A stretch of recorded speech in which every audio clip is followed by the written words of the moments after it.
Hi there, this is Dr. Linda Burke, board certified OBGYN physician blogger and author of the prenatal book, The Smart Mother's Guide to a Better Pregnancy. So I am talking to you today because once again, we've had yet another maternal death. Yes, it was an African-American woman, but here's the difference. This patient was also a physician. She was a pediatric chief resident, which means she was in the last year of her training, and unfortunately she died per complications of childbirth, specifically preeclampsia. I don't know the details, specific details of her death. I have, spoken to her husband on numerous occasions, because she was also a member of my sorority, Delta Sigma Theta, although I didn't know her personally. And also want to thank the 31,000 people who responded to my Twitter discussions about her death on Twitter. So let's get busy, because I don't want to talk about her death from the perspective of racism. Not that, there was not an issue regarding racism. Again, I do not know, but I think there are enough people, enough of my colleagues in that space that are approaching maternal death from that perspective. I want to talk about clinical things that we can do to decrease this incident, which is why I'm wearing my white coat. As some of you may or may not know, I've been practicing OB for over 30 years. For the past almost 20 years, I've been a consultant for the federal government, reviewing medical malpractice cases, specifically OBGYN cases, to determine whether the standard of care was met by the people who were providing the care. And here is what I have determined as a result of doing this for almost 20 years. So I'm going to ask all of my colleagues to stop looking for that magic number of 140/90 to make the diagnosis of preeclampsia, because the ACOG Bulletin 222 is a bit confusing. And I have also reached out to them for further clarification, and I received a response not from a physician, but from the department, and it still, in my humble opinion, needs further clarification. And here's why. The bulletin says you look for 140 or 90 in terms of blood pressure elevation, and so sometimes, let's say like in the second trimester, a patient will have a top number. I'm trying to speak in lay terms because I want everyone to be part of this conversation. So sometimes the top number, which is known as the systolic blood pressure, is 140, but the bottom number is, let's say, 38. Well, if this is happening in the second trimester, that's a red flag. Because in the second trimester, let's go back to cardiology, to our pregnancy physiology. In the second trimester, the blood pressure should be lower, okay? First trimester, we're looking for chronic hypertension. And, let me digress for a minute. Women of color usually do not see a physician until they become pregnant because they're so busy working. So first of all, in the first trimester, you should be screening for chronic hypertension. Second trimester, that blood pressure should be lower than the first trimester. So if you see, a blood pressure of 140/83, that is a red flag. You watched her, because sooner or later, she is going to declare herself as someone who has preeclampsia. So that's the first thing.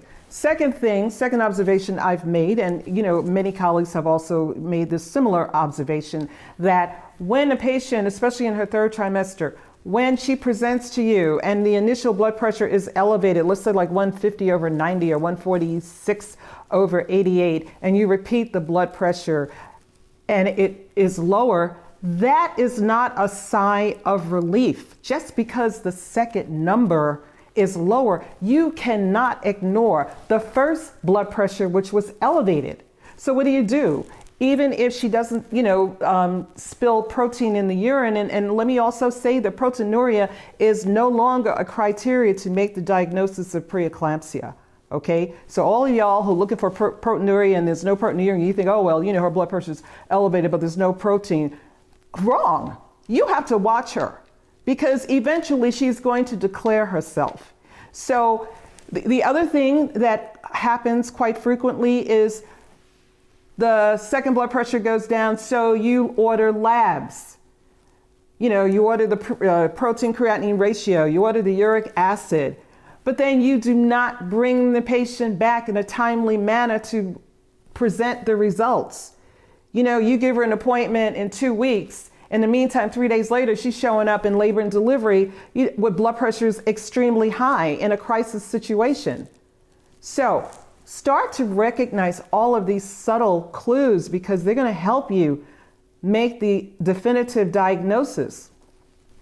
The third thing I want y'all to stop doing, my colleagues, I want you to stop being afraid when you suspect that this patient has preeclampsia. Stop being afraid to deliver her before 39 weeks. Many of y'all make that mistake, and it is annoying because there are certain guidelines, certain clinical indications where she must be delivered before the magic 39 weeks. And let me share a story with you from my personal experience.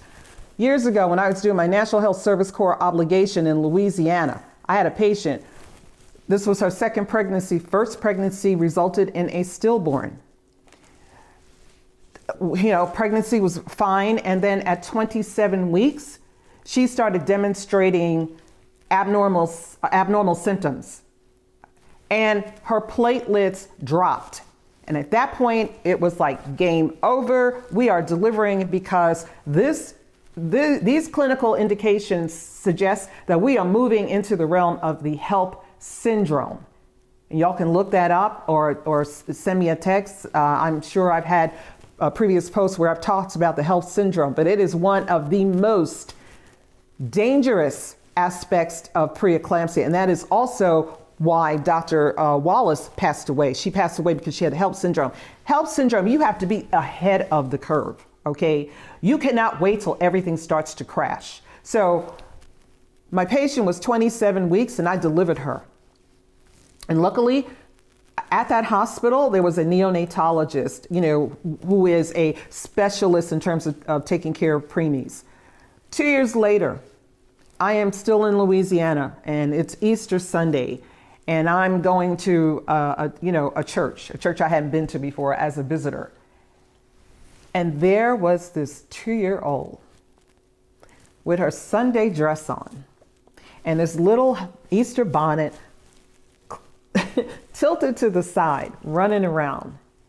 And that was my patient's daughter, the patient who I delivered at 27 weeks, healthy, jubilant. I cannot tell you how grateful I was to see that. Let me give you another example. I have a colleague who is, a superstar in terms of OB. And she had a patient at 35 weeks who she deemed this patient's preeclampsia. She has preeclampsia. We're going to deliver her. Now, one of the issues in terms of preeclampsia, is that the babies sometimes are small. So there was a resident who was supposed to scrub with my colleague, but the resident said, "Oh no, I'm not going to scrub in with Dr. So-and-so because she's delivering that baby at 35 weeks, and I'm not going to put my license on the line." My colleague, said, "No problem." She has a nurse to scrub in on the case. Baby was delivered, mom was fine. My colleague asked the scrub nurse to give her the placenta. The placenta was so small that it fit into the palm of her hand. That's how small it was.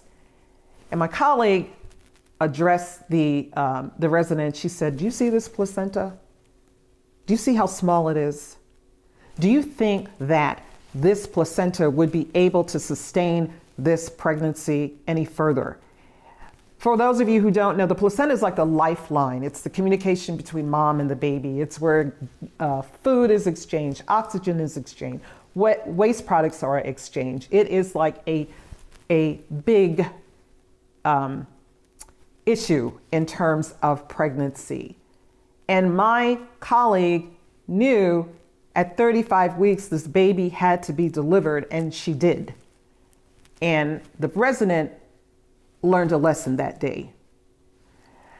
I also want to talk about postpartum, after the baby is delivered, because you can still have postpartum preeclampsia. And this is why a lot of women die.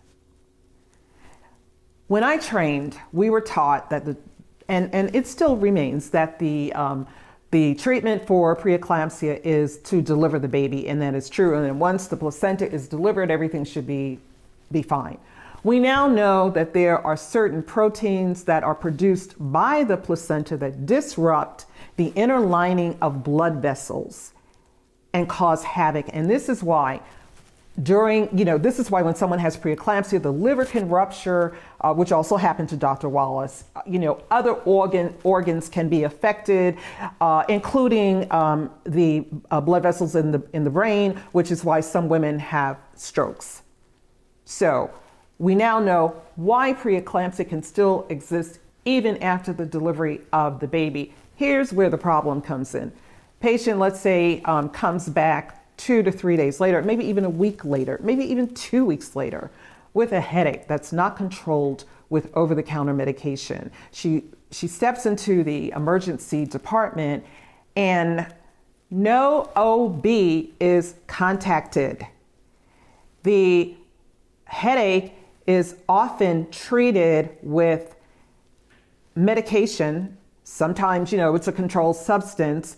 Headache goes down, mom gets sent home only to have significant catastrophic issues such as stroke, sometimes death, because she was sent home inappropriately. So this is what I want my colleagues to start doing. Now, I also have training in clinical informatics from Johns Hopkins, okay? What I want y'all to do, and patients, bear with me, because I want my colleagues to understand how important it is. When a patient comes into the emergency department, will you start asking her whether she's recently had a baby? And if so, contact the OB on call, rather than try to manage her yourself. In terms of the EHR systems, most hospitals have them now, probably like 99.9%. Put an alert, a pop-up, that if the patient comes into the hospital or the emergency department and she's complaining of the headache, you should have a box that asks, have you recently had a baby? If that box is checked, yes, a pop-up should come up. And that pop-up should be an alert that we need to have OB/GYN evaluate this patient before she is sent home. If you can implement that, we can reduce maternal mortality, significantly. So, shameless plug. Because I am so tired of this. Dr. Wallace was the third mother to die of childbirth complications in the year 2020. I am weary. I am tired. And I have developed courses that I'm going to launch soon in terms of recognizing early warning signs of preeclampsia. And for patients, I'm launching a course series called Labor and Delivery Unwrapped, because I know that some of you are terrified of the labor and delivery experience. I'm here to tell you, you don't have to be. I've got the playbook for you. You should not be afraid to have a baby in the 21st century. This is not the 19th century where women died excessively because of childbirth. I got you, pregnant moms. And for those of you who'd like to hold on to your license so that you don't end up in the data bank, I will also teach you, midwives, PAs, even my own medical colleagues, because some of y'all are being released from your residency training. I don't want to say inadequately trained, but many of you have not passed your written exams because you're focused on monitors. I'm just calling you out. You're focused on monitors and you're letting the PAs admit the patients and do the workup, and that is your job. Okay, that's your job to learn how to work up a patient. So, thank you for listening. For those of you who are interested in more information, my website is www.smartmothersguide.com. I dedicate this discussion to the memory of my colleague, Dr. Chaniece Wallace. Thank you.